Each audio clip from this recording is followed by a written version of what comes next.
Nongeye kubasuhuza cyane mwese mukurikirana Ep30 Rwanda TV. Dutangiye isomo kwiga kudoda season ya 18 episode ya 30. Twatangiye ku ya mbere tugeze ku ya 30. Ngayibaze nk'umuntu wanze gutangira ngo ngiye ngo nzacunga ageze kuri 20 kuri finale ngabarirwa mpita ndeba. Ngo bura ngo vari ikote ngo rizagira nka 25 cyangwa 20. Ngo hasanga azagira nka 15 ngo nzacunga rirangiye mu buteniga. Ibaze ko ukomeje gutegereza tukaba tugeze ku ya 30. Ubu utangiye kugira ubwo episode 30 zose nzaziga. Ariko umuntu uri kugendana narwe nta kibazo yifitiye. Ibyo turi kwiga nawe uri kubyiga, none tumara kwiga ibingibi tuziga n'ibindi. Ikote ryacu turi kwiga ni iri ngiri. Umuntu mushyashya urebye isomo bwa mbere dore ni iri ngiri. Ndabaza nkanibereka. None ngiye kukwereka n'incamake z'ibyo twagiye dukora, z'ibyo dusigaje gukora. Byose urabibona. Ku muntu turi kwigana urabona ibisigaye. Ku muntu mushyashya urabona ibyo utabonye byose n'ibyo utarabona byose. Nuhera hano urabona aho tugeze, kuko uraho tuhabona aho dutangira, ubona aho uhereye, ubona ibyo usigaje, ubona n'ibyo utabonye. Urabizi neza ko nubona turi guteranya, uratekereza ati se bakase gute. Nubona ko mu ncamake harimo gukata, bigutere kuraje kujya kuri episode ya mbere. Dore ibi byose nibyo twagiye dukora. Hagati aho mbwira abantu rwose mukomeze mwige akantu ku kandi nibyo byiza, kubera ko iri somo nirangira ry'ikote tuziga n'ibindi byinshi. Mbafitiye amamodeli nshaka ko twiga, wenda urugero andi maribaya y'amamodeli, hari amakanzu, hari amajipo. Ijipo ya kinyeshuri ifite elastique moda ntabwo turayiga, naho dukeneye kuyiga kuko abantu benshi bajya bayimbaza ngo imyenda ya kinyeshuri tuzayikora gute tutayizi. Wenda abayizi namwe muzareba n'ibindi, ariko mumenye ko hari abatabizi. Si ibyo gusa, dukeneye kuzasubiramo n'ipantaro kuko twayikoze ntabwo yagaragaye neza, ndashaka kuzayisubiramo. Ibyo kwiga ni byinshi pe. Hari amajipo ngo jipe gikwembe, hari abafite ngo amaguni menshi. Si ibyo gusa, ibintu bitaratse by'amabiye dukeneye kubyiga. Ibi ni ibintu byinshi. N'amakote y'andi mamodeli nayo arakenewe. Niyo mbabwira ngo gendana nanjye, kuko buri ku isomo rirangiye hatagira irindi.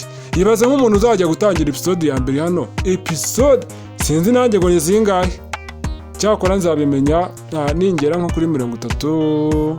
Oya nimara turari nawe uri kubibona, ibisigaye byose uri kubibona. Reka dukomeze. Ikote ryacu wayibonye, incamake wazibonye, kadukomeze rwaroroshye nta gutinda. Nkubwira ati kora subscribe niba utarayikora, hanyuma duhite dukomeza.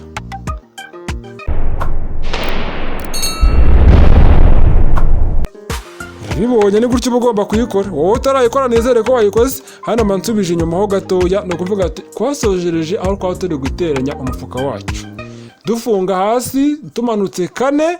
Urabona ko dusaguye igitambaro kinini, harara kwamanutse 4. Kiriya gitambaro nyine ni imfabusa, nta kundi nyine. Hari umuntu wese ndakira ngo buramfushije igitambaro busa. Gusa nyine hano turi kwiga, mbashatse kuvuga ngo aho kugira ukate gito kizatuma usubira inyuma, usubire kuri 0 yo gutobora umufuka bushyashya, ahubwo wakata kinini ukagikata. None uko akadodo nasizemo aramura kibuka, none ngiye guta nkakomeza hasi, gakomeze kagere hasi umufuka urangirira. Ku muntu uhita ajya gufungira umufuka ku mpande, umuntu nakoramo ngo zakore no ku nguni z'umufuka ku ruhande, ngo nyine inguni ngo zigere kure kurenza umufuka. Ibyo bintu ntabwo bibaho. Uko umufuka ureshya nimba ufite 4, uba ugomba kumanuka kuri ka kantu kagera hasi. Ibyo kuvanga usizemo ngo ikintu ngo cy'inguni nini ngo ahantu hanini, ibyo bintu ntabwo ari byo. Urabona ko ahantu ndimo kufungira ndi gusigaza kutire nini. Rero ntabwo ugomba gusigaza mu 25 ngo agakutire gatoya. Hoya, ahubwo hahandi wafungiye ka kadodo ko ku mpande, hamwe nakubwiye ngo umufuka iyo utagafunza ukagereza umufuka ngo umufuka uracika, kari akadodo nyine kuba ugomba kumanura ukakageza hasi umufuka urangirira. Ibi bintu hari abantu bajya babikora ugasanga bafungiye umufuka ku mpande. Ibyo bintu yego nyine nta kibazo biteza gikomeye, ariko hari ukuntu dushaka gushyiramo cya kintu kigaragara. Niba ni nka telefone usizemo wenda n'urugero, ukabona yagiye ifata nyine irengeje umufuka ku ruhande, umuntu ukurebye akagira ngo ni ibintu wasizemo bindi wenda ugasanga umufuka urajagaraye. Ubundi umufuka umeze nk'akadezayini gusa karaho. Umufuka wundi wenda w'ingenzi navuga ni umufuka uri mu ikote mo imbere. uriya mufuka niwo abantu benshi bashyiramo ibyangombwa, amafaranga, ibintu nk'ibyo. Ariko nk'uyu nguyu w'inyuma se ko uri umufuka nyine uri ahantu hatari sekirite cyane ihagije cyangwa umutekano uhagije, ntabwo ari umufuka wajya kugira munini birenze. N'uriya w'imbere nawe reka ntabwo ugira munini, nyine ugira nko ku ikote uri aho ngaho nyine umufuka uringaniye. Munini se uba ugiye kwambara imyenda yo gushyiramo, nimba ari ikofi yishyire mu ipantaro, nimba ari ibyangombwa bishyire mu wundi mwenda. Ariko ikote koko ikote yo gushyiramo abakire bakunda gushyiramo ngo amafaranga, ugahita ukora nk'imbere nyine ugahita ukuramo ka 5 ugahita uhereza umuntu ati murebe uko mwigenza, ko n'agafanta areba uko wigenza nyine wica icyaka. Abantu b'abakire nyine ugahita ukora nk'imbere. Ega nawe abakire, ega nawe uri umukire, nuko abantu mutama byemera buriya kuba byonyine uhumeka umwuka, nyine Imana irushijeho kugutiza nyine ubuzima, niko nabyita, uri umukire. Hari ababa babibuze kandi hari ababa batabashije kugeza hano, ibyo byose uba ugomba kubitekereza. Rero ubukire ntabwo utagira ngo nuko waba ufite amafaranga reka ibyo ntawo bihuriye. Hari n'ubu yafite ariko nta kintu yaba nanakumariye. Hari ibyo ubuse nk'urugero, wenda n'urugero ngiye kuguha, ushaka kuba ufite amafaranga wenda ufite nk'ikibazo amafaranga atagikemura, gusa ubundi urumva ko nta kintu yaba agufashije. Ariko kuba basi uba ugomba gushima Imana ko reka twikomereze twige koko mu bintu byose mama wese, ntabwo nirirwa njya kubitindaho. Hano rero no muri turabikora nk'uko twabikoze cyagiye bwa mbere. Ubu se wakishigekera ntimwabibonye, ubu ndarinda kujya kubisubiramo koko mabwire ngo no guhita afata hariya akakomeza nkakomeza ngahita mfunga hariya kugira ngo umufuka udacika, nongere asubire mbabwire ngo urabona ngo iyo wafunze nabi ngo warukora umufuka ucika cyane. Mbabwire ibyo ari byo, ibyo bintu koko murabikeneye. Burangiye mba mbyibazaho ukuntu mama mbwira ngo nabyo mbisubiremo, wenda wowe ntubivuze ariko hari ubikeneye ko mbisubiramo. Rero ibyo nakoze bwa mbere nabyo ngiye gukora hano. Ngahita ko baza gufunga nyine, urabona ukuntu mba mbikoze kuriya, noneho agace ko hasi kagiye hasi kwako, ako hejuru karacyari hejuru. Ngiye gufata kagatambaro ko hasi kuriya kwako na kwako nimba namaze kugahina nega pasi, noneho mpite mfatishamo akadodo guturuka hariya ku mpande kugera ku rundi ruhande. Ni biriya gusa nta kindi. Amasomo aracyaza n'ayandi menshi, mukomeze kudushyigikira dukomeze gukora amasomo menshi. Mwabonye ko no gukora imashini nabyo twarabikomeje. Aka episode agace ka 8 n'agace ka 9 byarasohotse, kandi hagomba gusohoka n'utundi duce na ka 10 na ka 11 tuzagira no kwijana. Imashini kuyiga kuyikora, imashini ifite ibyuma byinshi bikeneye kwigwaho, ihura n'ibibazo byinshi umuntu ukoresha zino mashini zisanzwe. Iyi nyine mande yo gukoresha ndoda, nzabahereza amasomo menshi cyane, mwebwe nimuyategereze. N'abansaba amasomo y'ibijyanye n'imashini ikora baby lock, nayo irahari nakabaye nyikoreraho amasomo, ariko ikibazo ni kimwe, inkunga zanyu ziri kugenda gake. Ega biriya byose bisa ni mu mbaraga zacu kwese. Neza urambwira ngo ndisomo, ubu gutegura isomo nk'iri ngiri ntabwo ari ibintu biba byoroshye. Ubu uzi ko ndi bubikore nkabikorana wenda inkunga zivuye he, kandi byose bari ibishoro. Mama ugomba kwihangana gahoro gahoro, uko bikunda niko tubikora. Nanjye nkoresha imbaraga zanjye, ariko namwe niba mukeneye ko twihuta mugomba gushyiraho akanya. Nizere ko nta muntu uba udakaze, ariko ubundi wowe buri episode ubushyiramo ibyo bintu by'inkunga tuba tubiyobewe. Ubundi ntabwo tubibona iyo maze gusobanura, hakora biba byiyanditse. N'ubundi murabibona, ariko nanjye rega buri none tereka nkubaza ko nanjye mpora mbivuga gutya. Kandi hari abantu benshi bahora bambaza ngo amasomo agiye atandukanye, twiga bino. Ntabwo mama bizi ko mpora mvuga ko biriya byose biva mu nkunga zanyu. Nese ko mukomeza kandi mukajya mubimbaza, kandi nanjye mpora mbibasobanurira. Nkuko wakwibaza icyo kibazo cya mbere, ni nako nanjye nakwibaza iki cya kabiri. Nibivuze ngo rero ndasubiramo nkongera nkabibabwira, kubera ko hari abantu bataba babibonye, bataba babyumvishe, bataba bize iryo somo, bakomeza kubimbaza. Kandi ntabwo nakubwira ngo ujya kureba isomo ry'ikote nabivuzemo, kandi urizi wararyize. Ushatse kuvuga ngo niyo mpamvu nanjye rero akenshi mbisubiramo kugira ngo na wa muntu utarabyumvishe nawe abyumvireho. Hano rero mba ndi gufunga umufuka, ibi byose nayibabwiye. Noneho sasa rero reka mfate twadufashe twacu, mfate umufuka mugerekeranye neza nk'uko ugomba kwigerekeranya, mutashyiramo kari agafashe kuriya. Biri urabibonye kuriya gusa, niyo mara kubikora kuriya urabona ko umufuka wacu usigara wifunze neza. Rero ugasanga rero nk'umuntu w'umusaza wikorera amakote abanje gufata agashinge arafufuye hariya hejuru ku mufuka kugira ngo umufuka nyine ukore hejuru neza, ibindi byose abikora ariko umufuka yamaze kuwufunga.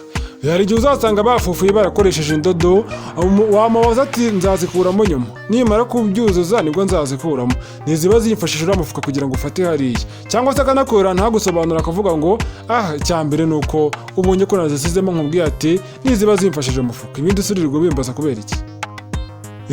Noneho sasa rero udufashe tuba twabyoroheje, nabwo ushaka washyiramo kariya gafashe.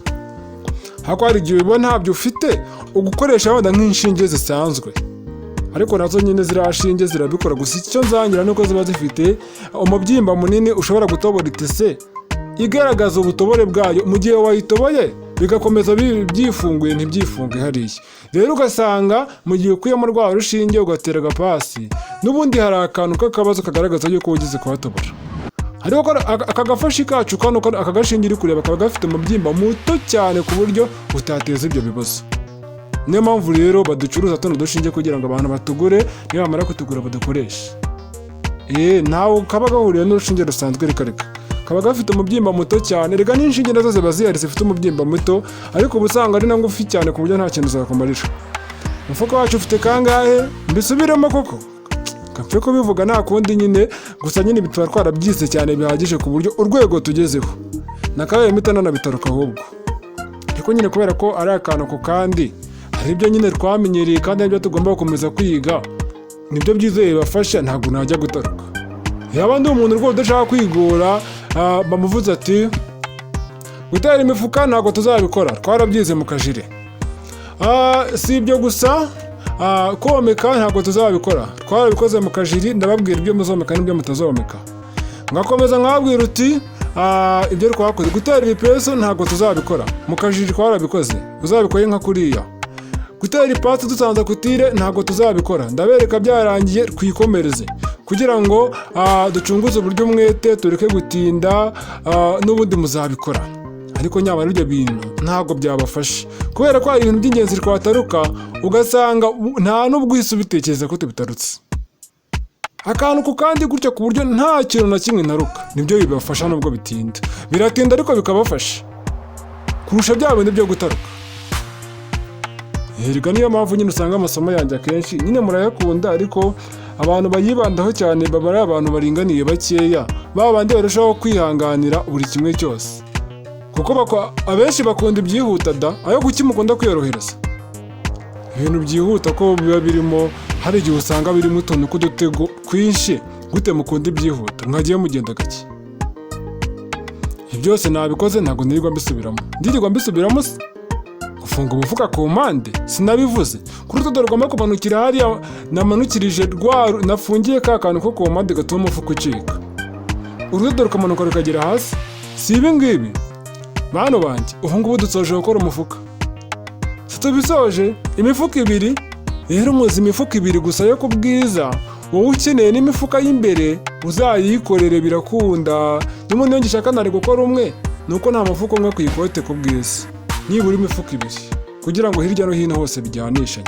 Ariko ubundi nakabaye nikorera umwe nkikomereza, ariko nyine kugira ngo n'utuntu dufinye turi ku murongo, niyo mpamvu nkoze 2. Ariko wowe ukeneye n'iy'imbere 2, n'iy'imbere 3, n'iy'imbere 1, uzawikorera nk'uko dukoze uyu nguyu, n'ubundi bumeze nka gutya. Ni ukugenda kuri radiyo uburyo twakoze kuri biriya bipimo, ukamanuka ugakata aho ushaka gushyira umufuka, ushaka aho wanawushyira nawe ushaka aho kuba imbere, ushaka wawushyira hejuru cyangwa hasi bitewe n'uko ubishaka, kimwe n'uko wawushyira hano hari uyu nguyu, nabwo nta kibazo, ugapima nka biriya twapimye ku gipande cy'inyuma. None urabona ko hano rwose bimeze neza. Ni ukuvuga ngo hano ikintu ugiye gukora, kanshyiramo kariya gafashi kacu kuriya, mpita nikomereza. Ubu ngubu tugiye kujya ku bindi, wakibaza ati ese ni ibihe tugiye kujyaho? Ushobora kubyibaza, ariko reka mbikwereke neza akantu ku kandi. Wowe icyo usabwa kurikirana hano hantu haba haremereye, utabona nkoresheje amukasi kuriya, buriya n'ubundi bumenyi mba nguhaye nikomereza buriya, kuko nawe biriya bintu byakubaho. Kari agashinge hari ukuntu usunika neza, umva kagatobora ahantu haremereye, hari ahantu umenye ko mba nahometse inshuro nyinshi, maragerekeranyije ahantu henshi, ugasanga kuhatobora biragoye. Rero niyo mpamvu ubona nkoresheje kari akantu ko gutsindagiza umukasi, birafasha nabyo. Kandi utu dufashi ndi gukoresha hari ubwoko bw'utundi tuba dufite utuntu tumeze nk'utubiye tuba tudufatiyeho hejuru ukoresha uri gusunika kugira ngo bitakubangamira. Ariko nyine kubera ko utungutu two hose tuba tumeze nk'utungana, ibi nawe ndeba urworoheje kugira ngo bizorohere abantu bazajya kutugura. Utazajya kureba udufashe utuntu tumeze nk'utuzeru turi hejuru ukaba ariko nkoresheje ugasanga wowe ugiye kutugura ntubisobanukiwe cyane, noneho ugasanga baguhaye utungutu urarwanza ngo reka ngo nabonye utu ngo nirwo nshaka, aho ati yewe n'utungutu nuko twakora ngo reka ntabwo narwemera, nyine ugasanga bibaye ibibazo. Niyo mpamvu akenshi igihe nkoresha ibintu byoroheje buri muntu wese yabona. Utarakora subscribe nizere ko wayikoze, kandi ikindi sasa rero hano ahantu tugeze nshobora gushyira nk'udufashe nkazengurutsa noneho ahantu hose. Umuntu urakaye ngo bigiye gutinda nabwo ngo ibintu by'udufashe wabirambiwe, ni akazi kawe. Icyo nzi cyo nuko sinataruka. Niyo wajya muri comment ukabinsaba ukambwira ati birasaba iki kugira utaruke, nakubwira ngo ntacyo. Nta shusho na rimwe ndi butaruke. Niba nataruka nyine bizaba ari impanuka zimbayeho ntabibonye. Ariko ntabwo ngomba gutaruka. Ahantu hose ngiye kwakira udufashi hose ndushyiremo cyangwa ntaruke. Reka mbitekerezeho wenda kuko wenda twabikoze, ariko gutaruka ntabwo mbikundirika. Ntabwo mbikunda kubera ko nimba ari akantu ku kandi ni akantu ku kandi. Gutaruka mbyigisha mu kwiga modeli. Kandi ntabwo ntaruka ibintu bitari ngombwa, nyine bya bindi bitakujijisha. Ibyo nzi neza ko byakujijisha ntabwo mbitaruka. Nkomeza kubabwira ngo nabahaye promotion abantu mwagiye muri groupe muri bashyashya. Nasize nk'amasomo guhera hatangirira kugeza aho twarangirije amasomo y'ingenzi yafasha kwiga kudoda. Nimba waragiye muri groupe warabibonye ujya muri comment umbwira ati ni sawa kabisa. Nimba utaragiye muri groupe ni igihombo wagize kuko ibyo bintu mu myaka 5 mbikoze murimo. Ni ibintu nshaka nakora buri munsi ariko naba ndi gupfusha umwanya ubusa, kandi buri groupe kuyijyamo se nibisaba iki? Nyandikira ngo ukire muri groupe ujye bibona, utagiye kwiga udusubiza inyuma utujyana mu buryo twasoje. Ni S18 Rwanda TV rero, bye bye. Reka tuzabonane mu gace ka 31 dukomeza n'isomo ryacu, kandi umenye neza ko wakoze subscribe. Nimero y'inkunga ngaho ngaho urushaho kudutera inkunga kugira ngo iri somo risohoke ryose vuba, twiga n'ibindi, kubera ko byose biva mu mbaraga zacu twese, yaba njyewe yaba mwebwe, twese turafatikanya tukarushaho kubigeraho neza tukiga akantu ko kandi. Bye bye, ndabakunda cyane. Reka tubonane muri 31.